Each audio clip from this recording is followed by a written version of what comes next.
அதனுடைய பாரம்பரியம் அதெல்லாம் தெரியாமல் யாரோ எழுதி கொடுத்தத நம்முடைய பாரத பிரதமர் பேசிக் கொண்டிருக்கின்றார். அதாவது திராவிட முன்னேற்ற கழகத்தில் காணாமல் போக்கி விடுவோம் அப்படிங்கிற மாதிரி பேசுவது என்பது ஒரு ஒரு நகைப்புக்கு உரியது. It is laughable. நான் வடநாட்டு ஊடகங்களை பற்றி நான் கவலைப்படவே இல்லை. அது டைம்ஸ் நோவா இருக்கட்டும், இந்தியா டுடேயா இருக்கட்டும், மற்ற யாரா வேணாலும் இருக்கட்டும், அவங்களாம் பிஜேபியினுடைய அடிவரடிகள்.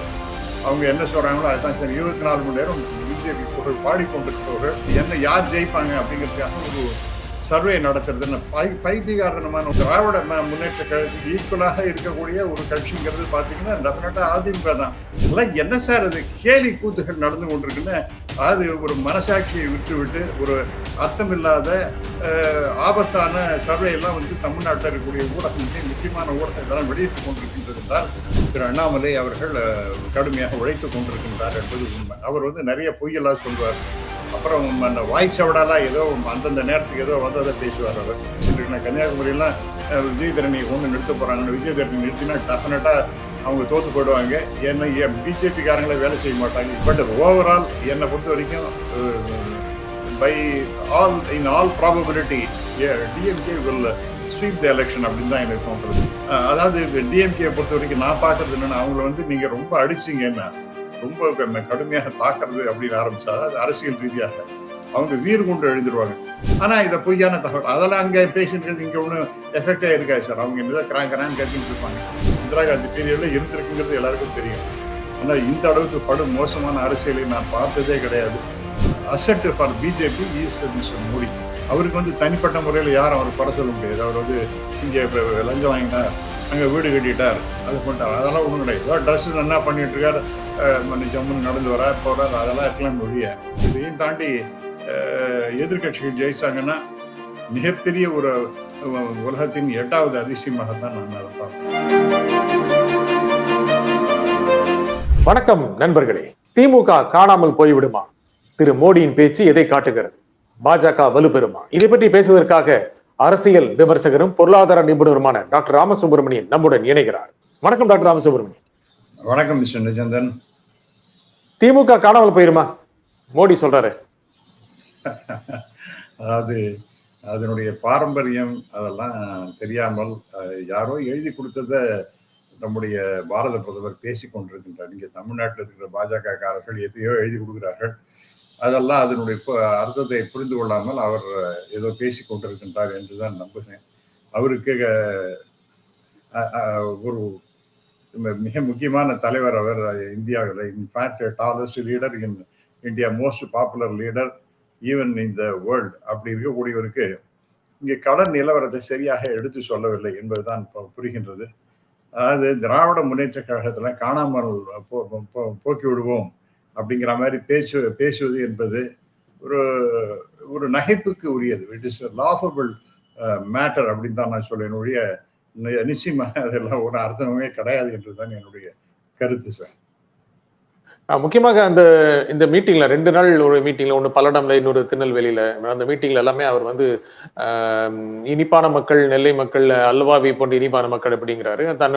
தமிழக மக்கள் தனக்கு கொடுத்ததற்கு பல மடங்கு திருப்பி தருவார் அப்படிலாம் கூட பேசுறாரு. இதெல்லாம் இம்ப்ரெஸ் பண்றாருன்னு நினைக்கிறீங்களா? இல்ல பாஜக லேசாக வளர்ந்திருக்கிறது அத்தோடு நின்று அப்படின்னு நினைக்கிறீங்களா? இல்ல, அதாவது நம்ம பாரத பிரதமருடைய முயற்சிகளை பத்தி நம்ம ஒண்ணு குறை சொல்ல முடியாது. அது நான் அவரை மட்டுமே சொல்லலை. தமிழ்நாட்டு திரு அண்ணாமலை அவர்களுடைய முயற்சியும் பாஜக காரர்கள் தமிழ்நாட்டில் வேலை செய்வது நான் ஒன்றும் குறைசே சொல்லவே மாட்டேன். அந்த கட்சி வளர வேண்டும் என்பதற்காக அவர்கள் எடுத்த முயற்சிகள் அது நிச்சயமாக பாராட்டத்துக்கு உரியது தான். அதில் ஒன்றும் சந்தேகம் இல்லை. ஒரு கட்சி வளர வேண்டும் என்பதற்காக முயற்சி செய்து கொண்டிருக்கின்றார்கள். அதை தாண்டி ஒரு கட்சியே அழிந்து விடும் அல்லது அழித்து விடுவோம் அப்படிங்கிற மாதிரி பேசுவது என்பது அபத்தமானது. 2வது பாயிண்ட், திருநெல்வேலியில போயிட்டு தமிழக மக்கள் எங்களுக்கு இனிப்பான அல்வா தருவார்கள் அப்படின்னு சொல்லும் பொழுது இவர்கள்லாம் சேர்த்து திமுகவுக்கு அல்வா கொடுக்குற மாதிரி இது ஒரு பேச்சாக தோன்றுகிறது. அதெல்லாம் ஒன்றும் நடக்காது. இன்ஃபேக்ட் விபரீதமான சில விஷயங்கள்ல தமிழ்நாட்டில் நடந்து கொண்டிருக்கின்றன அப்படிங்கிறது தான் தெரியாது. என்னன்னா, இந்த தேர்தலில் யார் வெற்றி பெறுவார்கள் என்ற கணிப்புகள் அவளெல்லாம் வெறும் அபத்தமான கணிப்புகளாக இருக்கின்றன. உதாரணமாக வேறொரு தொலைக்காட்சி பெயரை கூட உங்கள்கிட்ட சொல்லக்கூடாது என்று இருந்தாலும் கூட அது வந்து பப்ளிக்காக வந்து விட்டதன் காரணமாக அதை சொல்ல வேண்டிய நிலைமை வருகின்றது. புதிய தலைமுறை, நான் வடநாட்டு ஊடகங்களை பற்றி நான் கவலைப்படவே இல்லை. அது டைம்ஸ் நோவா இருக்கட்டும், இந்தியா டுடேயா இருக்கட்டும், மற்ற யாரா வேணாலும் இருக்கட்டும், அவங்களாம் பிஜேபியினுடைய அடிவரடிகள். அவங்க என்ன சொல்றாங்களோ அதுதான் சரி. 24 மணி நேரம் பிஜேபி புகழ் பாடிக்கொண்டிருப்பவர்கள், ஒண்ணுமில்லாத ஒரு சமாச்சாரத்தை ஊதி பெறுத. உதாரணமாக குலசேகரப்பட்டினத்துல ராக்கெட் லான்ச்சிங் அப்படிங்கிறதுக்காக ஆர்வத்தினால ஒரு மினிஸ்டர் அவர் வந்து அட்வர்டைஸ்மெண்ட் கொடுக்குறாரு, அனிதா ராதாகிருஷ்ணன் அவர்கள். அதை கொடுத்ததுல அதுல வந்து அட்வர்டைசிங் ஏஜென்சியில ஏதோ ஒன்று கொடுத்தானா அவன் என்ன பார்த்தானா தெரியல, ஒரு ராக்கெட் போடணும், அது வந்து சீனாக்கார ராக்கெட்டை ஒன்று போட்டாங்கன்னு சொல்லிட்டு அதுக்காக ப்ளோயிங் அவுட் ஆஃப் ப்ரொபோர்ஷன், ஒண்ணும் இல்லாத சமாச்சாரத்தை ஊதி பெருசாக்குறதுங்கிற மாதிரி தேச விரோதம் அப்படிங்கிற மாதிரி கொண்டு விட்டான். நேற்றுலேருந்து ஆங்கில தொலைக்காட்சி ஊடகங்களை நான் இதை பத்தி பேசிக்கிட்டே இருக்கேன், என்ன கூப்பிட்டுருக்கேன், இதெல்லாம் ஒண்ணுமே இல்லை சமாச்சாரம், இது ஏன் நீங்கெல்லாம் இவ்வளவு பெருசாக்கி கொண்டு இருக்கின்றீங்க, ஏதோ தவறு, it is a mistake committed by the advertising ஏஜென்சின்னா இந்த மாதிரி ஒரு விஷயத்தையும் பெருசாக்குறது. அதெல்லாம் வடநாட்டு ஊடகங்கள் இதே பண்ணிட்டு இருக்காங்க. அதே மாதிரி இங்க தமிழ்நாட்டிலையும் துரதிருஷ்டவசமாக மக்களுடைய எண்ணப்பாடுகளை நன்றாக அறிந்து கொண்டிருக்கக்கூடிய ஊடகங்கள் தவறான இந்த செய்திகளை, அதாவது இந்த என்ன யார் ஜெயிப்பாங்க அப்படிங்கிறதுக்காக ஒரு சர்வே நடத்துறதுன்னு பைத்தியகாரத்தனமான ஒரு சர்வே. அது யாராவது ஒரு எந்த விதமான ஒரு நியாயமான உணர்வு உள்ளவர்கள், தமிழ்நாட்டினுடைய நிலை உணர்ந்தவர்கள் யாருமே அதெல்லாம் வந்து ஏற்றுக்கொள்ளவே மாட்டார்கள். அப்படிப்பட்ட அபத்தமான ஒரு சர்வேயை கொண்டு போய் போட்டு 18% பிஜேபிக்கு வரப்போகின்றது. திராவிட முன்னேற்ற கழகத்துக்கு ஈக்குவலாக இருக்கக்கூடிய ஒரு கட்சிங்கிறது பாத்தீங்கன்னா டெஃபினட்டா அதிமுக தான். அதுக்கு வெறும் 17% தான் ஓட்டு வரும், 4-6 வரலாம். அவங்க இவங்களுக்கு 4-6 வரைக்கும் பிஜேபிக்கு வெற்றிகள் கிடைக்க போகின்றன அப்படின்லாம் பேசுறது. இந்த திராவிட முன்னேற்ற கழகத்துக்கு 53%, 38% ஓட்டு அப்படியே இந்த கணிசமாக குறைந்துவிடும் என்று பேசுவது, இதெல்லாம் என்ன சார் அது? கேலி கூத்துகள் நடந்து கொண்டிருக்குன்னு. அது ஒரு மனசாட்சியை விட்டுவிட்டு ஒரு அர்த்தமில்லாத ஆபத்தான சர்வே எல்லாம் வந்து தமிழ்நாட்டில் இருக்கக்கூடிய ஊடகம், மிக முக்கியமான ஊடகம் இதெல்லாம் வெளியிட்டுக் கொண்டிருக்கின்றது என்றால் அதெல்லாம் என்ன சொல்ற? இதெல்லாம் ஒரு design, evil design by BJP. இது வந்து ஏத்துக்கவே முடியாது சார் இது. ஆகவே இது வந்து அல்வா கொடுக்குறாங்கன்னு இவங்களுக்கு தான் தமிழக மக்கள் சேர்ந்து மறுபடியும் பிஜேபிக்கு அல்வா கொடுக்க போகின்றார்கள். இந்த திராவிட முன்னேற்ற கழகம், இந்த ராஜீவ்காந்தி உத்தரவு முந்தான அதை நான் அப்புறம் தான் பார்த்தேன் அவருடைய செய்தியை. அதாவது 2014 பாஜக 2வது இடத்துக்கு வந்துவிடும் அப்படிங்கிற மாதிரிலாம் இது கணிப்புகள்லாம் வந்ததான். அது எனக்கு ஞாபகம் இல்லை, அதை பார்த்த பிறகுதான் அப்புறம் நான் ரீகலெக்ட் பண்ணிட்டேன். அது மாதிரி ஏதோ பொய்யும் பொண்ணு சொல்லிட்டுன்னு சொல்ற, அப்பாவது பரவாயில்ல. இப்ப வந்து ரொம்ப சீரியஸாக இந்த வேலையை செய்து கொண்டிருக்கின்றார்கள் என்பது ரொம்ப துரதிருஷ்டவசமானது. தமிழ்நாட்டில் இருக்கக்கூடிய ஊடகங்களும் இப்படி எல்லாம் அநியாயமாக விலைக்கு போய்கொண்டிருக்கின்றார்கள் என்ற வருத்தம் என்பது எனக்கு ரொம்ப ரொம்ப ரொம்ப ரொம்ப கேட்கறதுக்கு விந்தையாகவும் விபரீதமாகவும் இருக்கின்றது. பாஜக அணி பலமா போயிட்டு இருக்கு, கொஞ்சம் கொஞ்சம் சேர்த்துட்டு இருக்காங்க. மோடியோடைய தாக்கம் தமிழ்நாட்டில் இருக்கு, அண்ணாமலையுடைய பாத யாத்திரை ஒரு சின்ன அளவுக்கு இருக்கு, அது வளர்ந்துருக்கு. நீங்க சொல்ற மாதிரி 2வது இடம் வரும், 18% அடையும் அப்படி இல்லாட்டி கூட ஒரு வளர்ச்சி நிச்சயமா இருக்கு. அதனால கணிசமான இடங்கள் 1-2 இடங்கள் தமிழ்நாட்டில் கிடைக்கும் அப்படி நினைக்கிறீங்களா சார்? நான் தான் உங்களுக்கு சொன்னேன் சார், அவங்களுடைய முயற்சி என்பது பாராட்டுக்கு உரியது. திரு அண்ணாமலை அவர்கள் கடுமையாக உழைத்துக் கொண்டிருக்கின்றார் என்பது உண்மை. அவர் வந்து நிறைய பொய்யெல்லாம் சொல்வார், அப்புறம் வாய்ச்சவடாலாம் ஏதோ அந்தந்த நேரத்துக்கு ஏதோ வந்து அதை பேசுவார். அவர் அதுக்கு அர்த்தமே இல்லாம நிறைய பேசி கொண்டிருப்பார். அதே சமயத்தில் அவருடைய முயற்சி, கடுமையான முயற்சியை நாம் பாராட்டி தான் ஆகணும்.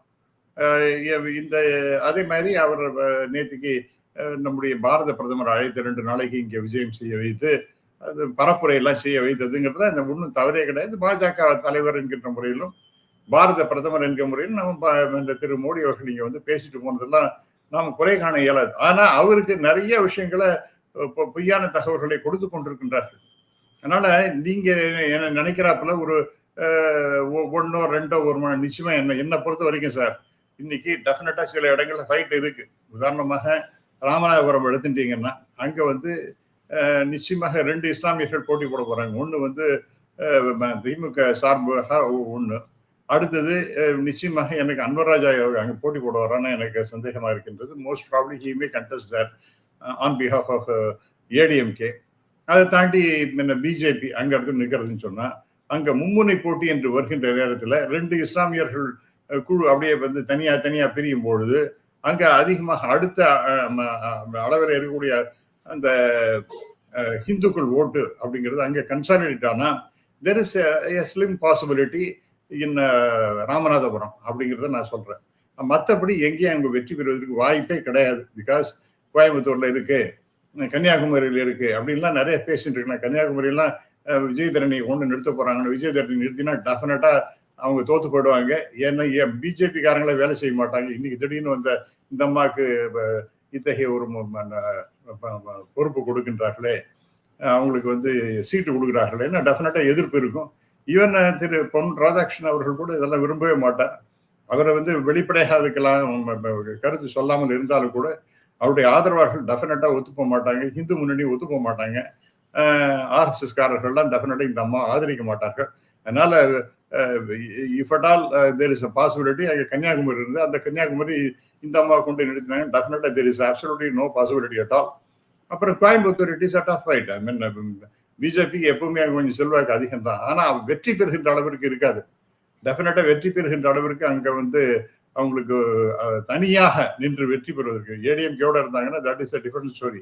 ஏடிஎம்கே இல்லைன்னு திரு இபிஎஸ் ரொம்ப தெளிவாக சொன்ன பிறகு அவங்க தனியா தான் நிற்க போறாங்க அப்படின்னா அதுக்கு வாய்ப்பே கிடையாது. அதனால என்னை பொறுத்த வரைக்கும் ஒரே ஒரு பாசிபிலிட்டி இஸ் ராமநாதபுரம் அப்படிதான் இருக்கும்னு நான் நினைக்கிறேன். மற்றபடி வேற எங்கேயும் வெற்றி பெறுவதற்கு வாய்ப்பு இல்லைன்னு தான் நான் கருதுகின்றேன் சார்.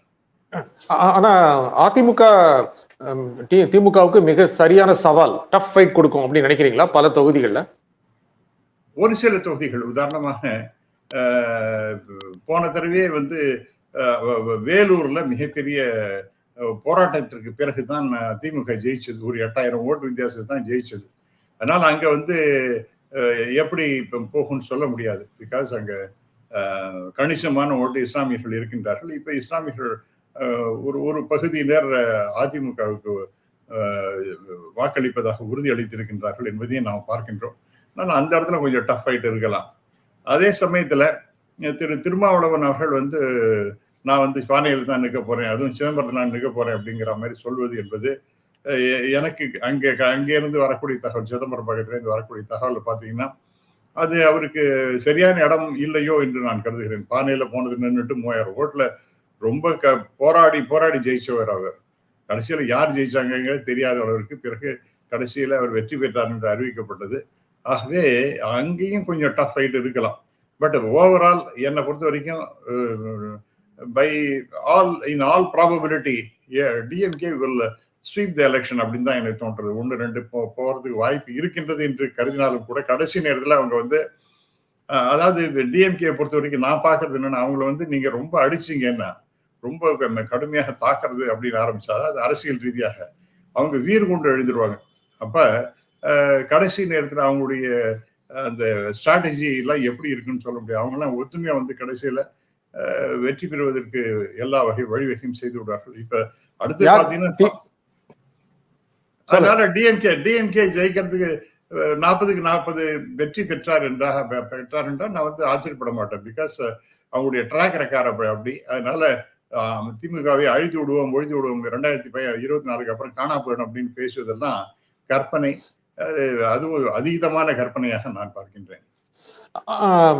அந்த வகையில பார்க்கும் பொழுது அடிக்கிறது திமுகவை அடிச்சா அவங்க கிளந்து எழுவாங்க அப்படின்னீங்க. ரொம்ப அடிக்கிறது யாரு, பிஜேபியா ஏடிஎம்கே? யார் ரொம்ப அடிக்கிறாங்க சார்? 2 பேர் டிஎம்கே ஏடிஎம்கே அவங்க 2 பேரும் ஒருத்தர் சாடி கொண்டாலும் ஒரு லெவல்ல தான் இருக்கும். அது வந்து ஒரு லக்ஷ்மண் ரேகா அதை வந்து தாண்டி எல்லாம் போக மாட்டாங்க. பட் இன்னைக்கு பிஜேபி கடுமையான விமர்சனம் ஒண்ணுமே இல்லை பாருங்க. அந்த நல்ல எண்ணத்துல ஒரு ராக்கெட்டா போட்டுறாங்க. இந்த எனக்கே கேட்டீங்கன்னா கூட எனக்கு சட்டுன்னு தெரிய மாட்டேங்கிறது. ஒரு ராக்கெட் போட்டிருக்காங்க அப்படின்னு தான் நினைக்கிறேன். அதுல வந்து சைனா பிளாக் இருக்கு, சீன கொடி இருக்கு. அதுல சார் நான் என்ன சொல்றேன், சீன கொடி இதெல்லாம் வந்து ஒர்க்கை கொடுத்தாச்சு. நம்ம 2 தலைவர்கள் படம் போட்டிருக்காங்க. அப்புறம் என்னோட படம் வந்திருக்கா, அப்புறம் கனிமொழி அவர்களுடைய படம் வந்து இந்த மாதிரி சில பேசிக்கா பார்த்துட்டாப்பா இது சரியா போட்டிருக்கப்பா, ராக்கெட் ஒண்ணு இருக்கா சரி அப்படின்னு சொல்லிருப்பாங்களே ஒழிய சீன ராக்கெட் இதெல்லாம் அப்படிலாம் பண்ணுவாங்களா? அதுக்காக அவங்களுக்கு தேச விரோதிகள் மாதிரி சொல்றது என்ன சார்? இது அக்கிரமமா இருக்கு. இதெல்லாம் வந்து மக்கள்கிட்ட போய் எடுபடுமா? முட்டாள்தனமான பேச்சு. அதனால திருப்பி அவங்க என்ன சொல்றாங்க, இப்ப நீங்க சீனா அதிபரை அழிச்சுட்டு மகாபலிபுரம் போறீங்களா, அப்ப நீங்க வந்து ஆர் யூ எகென்ஸ்ட் சைனா, அது என்ன எதிரி நாடு என்ன டிக்ளேர் பண்ணிட்டீங்களா?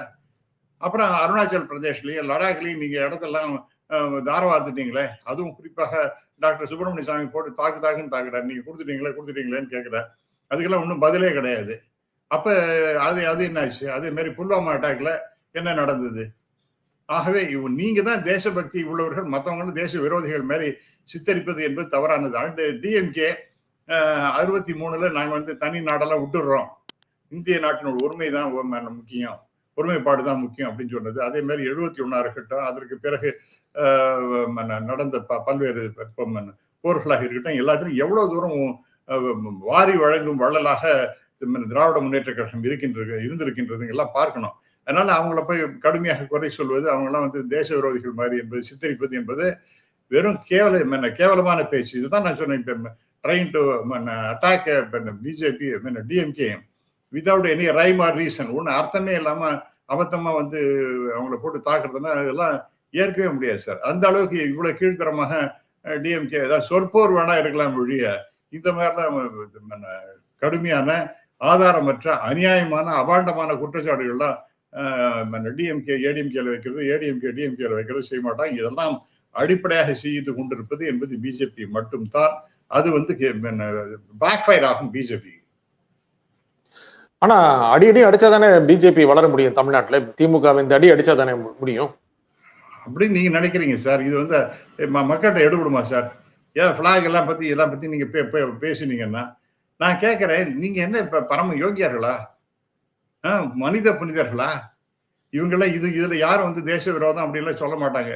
நேற்றுக்கெல்லாம் நான் கம்யூனிஸ்ட்ல ஆங்கில தொலைக்காட்சியில பேசும்பொழுது அவங்க பாட்டுக்கு என்னத்தையோலாம் சம்பந்தம் இல்லாதெல்லாம் பேசிட்டு இந்த திராவிட முன்னேற்ற கழகத்தை ஆன்டி நேஷனல் பேசினாங்க. அவங்களுக்கு என்ன எவ்வளவு தூரம் வந்து திராவிட முன்னேற்ற கழகம் அகாமடேட் பண்ணியிருக்கு நம்முடைய பிரைம் மினிஸ்டரை, அவர் என்ன டெசிஷன் எடுக்கிறீங்களோ அதெல்லாம் நாங்கள் முழுமையாக கட்டுப்படுகின்றோம் என்ற வகையில பேசியிருக்காங்க. அதெல்லாம் பத்தி அவங்களுக்கு ஞாபகம் கிடையாது, தெரியும்.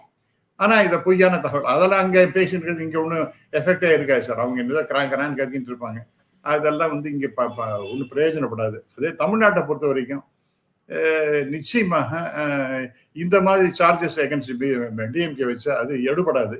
இரண்டாவதாக நீங்க வந்து பரம யோகியர்கள் கிடையாது. நீங்க அந்த லடாக் கிட்ட விட்ட இடத்த, அதே மாதிரி அருணாச்சல் கிட்ட இழந்த இடத்த இதெல்லாம் சீனாக்காரங்க எப்படி கொடுத்தீங்க? இன்னைக்கு $100 பில்லியன் மேல இம்போர்ட் பண்ணிட்டு உட்காந்துருக்கீங்களா சீனாக்காரன்? அப்ப நீங்க அவங்களெல்லாம் அந்த நாடு வந்து எதிரி நாடுன்னு டிக்ளேர் பண்ணிவிட்டு சொல்லிட்டீங்களா என்ன? அப்புறம் எதுக்காக நீங்க $100 பில்லியன் மேல இம்போர்ட் பண்ணிட்டு உட்காந்துருக்கீங்க? இதெல்லாம் கேட்க மாட்டாங்களா? அதே மாதிரி இந்த 7.5 lakhs of crores of rupees இவங்கள சிஏஜி ரிப்போர்ட் இருக்கு ஊழல்னு, அதுக்கெல்லாம் என்ன பதில்? நீங்க ஆட்சியில இருக்கிறதுனால வெளியில வரல. இதெல்லாம் ஆட்சி மாற்றம் ஏற்பட்டால் உங்களுடைய வண்டவாளம் தண்டவாளம் ஏறிடும். ஆனா அப்படி ஏற வாய்ப்பு இல்லை இல்ல. முக்கியமாக ஆட்சி மாற்றம் ஏற்பட வாய்ப்பு இல்லை. ஏன்னா வட மாநிலங்களில் பாஜக நல்ல முன்னிலை பெறக்கூடிய வாய்ப்பு தான் இருக்கிறது. கருத்து கணிப்பு தான் கூறுகின்றன. பல்வேறு மாநிலங்களில் அவர்கள் முன்னிலை பெற்றிருக்கிறார்கள். நீங்க மறுக்க முடியுமா?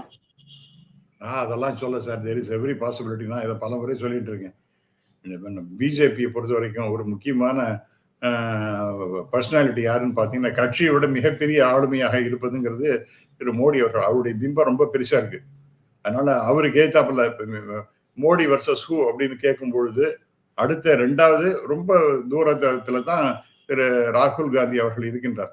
ஆகவே டெஃபினட்டா அவங்க சாமதான பேத தண்டை எல்லாத்தையும் யூஸ் பண்ணி என்னென்னலாம் செய்ய வேண்டுமோ அவ்வளோத்தையும் பண்ணி உடனே அதுக்கு மிக முக்கியமான ஒரு அந்த இது கோயில், ஹிந்து மதம், ஹிந்துத்வா இதெல்லாம் கொண்டு வந்து அதுக்கு மேல நிறைய வேலையெல்லாம் செஞ்சுட்டு இருக்காங்க. ஆக அதை தாண்டி எந்த அளவுக்கு வேணாலும் போவாங்க. ஃபார் எக்ஸாம்பிள்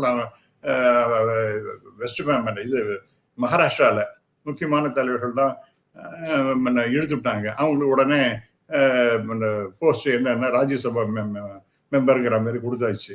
அதில் அடுத்தது யூனியன் மினிஸ்டராக ஆகி விடணும். அசோக் சௌஹான் போன்றவர்களுக்கெல்லாம் இருக்கு.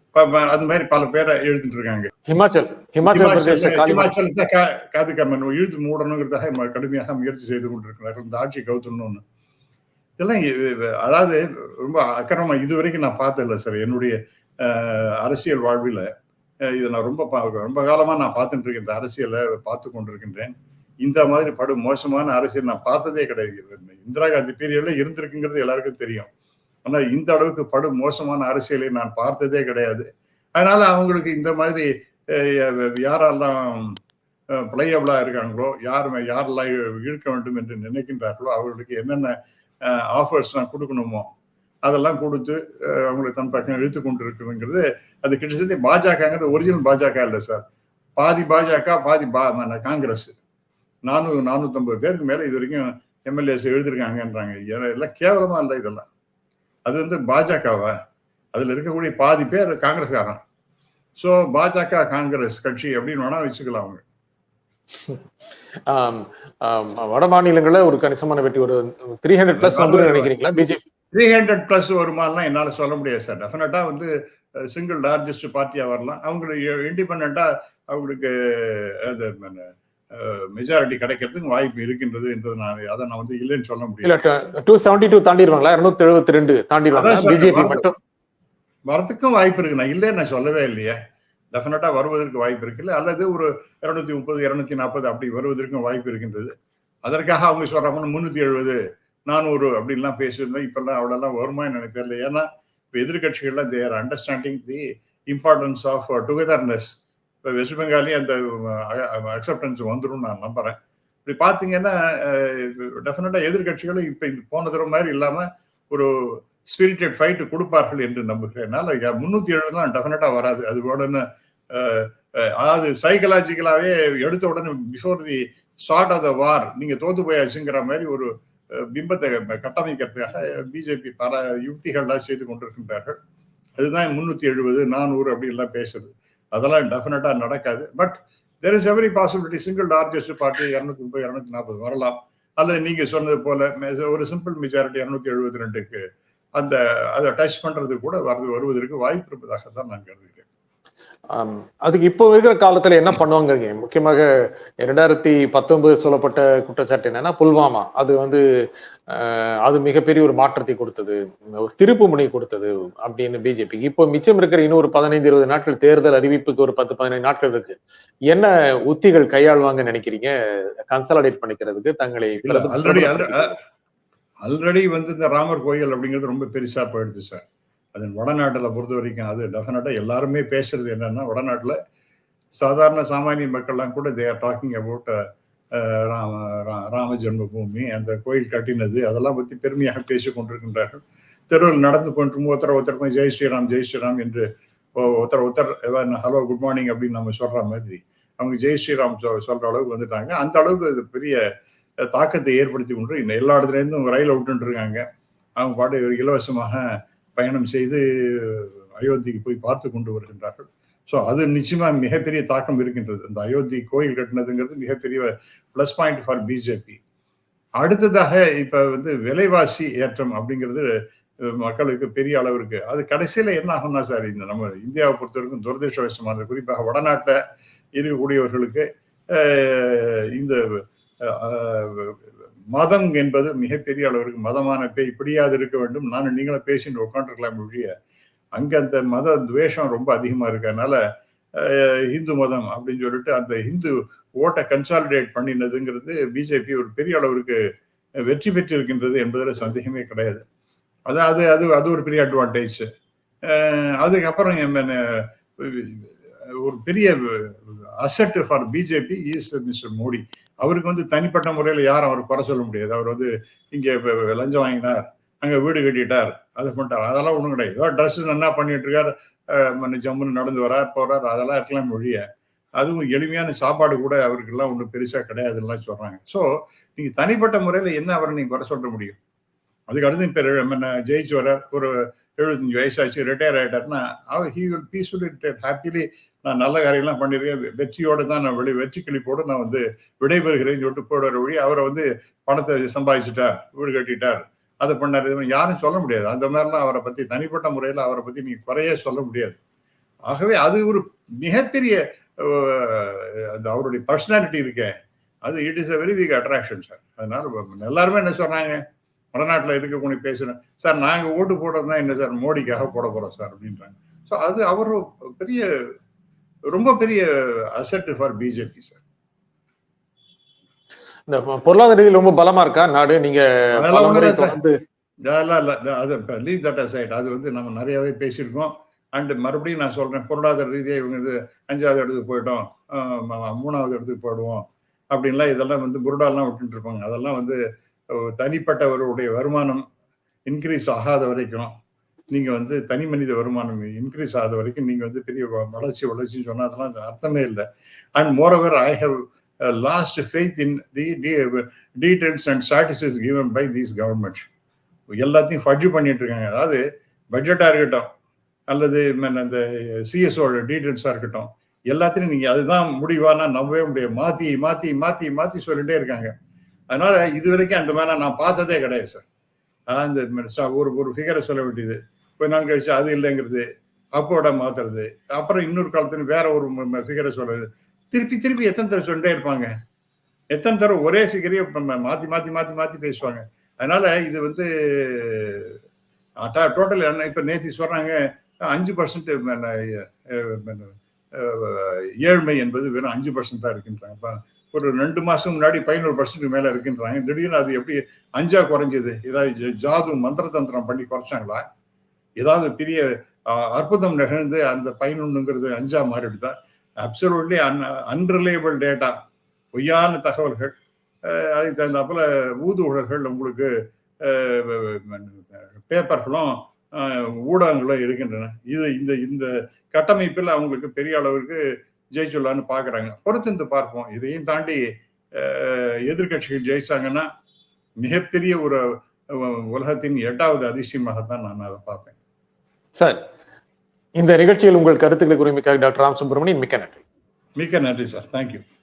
மீண்டும் ஒரு நிகழ்ச்சியை சந்திப்போம். நன்றி, வணக்கம்.